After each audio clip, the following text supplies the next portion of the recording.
There are fears that gunmen could still be hiding out in Nairobi's Westgate Mall, despite President Kenyatta saying the siege there was over. 67 people are known to have died, but it's feared the number of those killed could still rise significantly.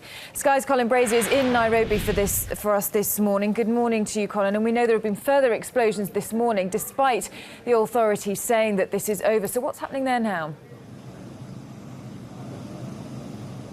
Yeah, we think, Charlotte, it's a very nervy mopping up operation. Big explosion a couple of hours or so ago. No gunshots. The belief is, there is a belief that President Kenyatta was telling the truth boldly when he said that the hostages, well, he couldn't tell us how many hostages are still in there, but he did say that in terms of the assailants, that part of this drama is now over. So you've got this very nervy mopping up operation going on.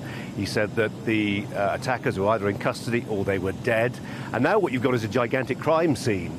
And one, in a sense, which will require very painstaking picking through. They've got some foreign help to do that. It's going to be like the scene of an earthquake, really, picking through the rubble, perhaps using infrared equipment as well to try and find any warmth that may help them detect bodies. But that's what we're talking about at this stage. We're talking about bodies. President Kenyatta, very studied in his determination not to say how many hostages there were, how many dead were inside. And that's the question on the lips of many people here today. The operation is effectively over, but how many people did die? The tempo of what's happening on the fringes of the Westgate shopping complex has shifted subtly.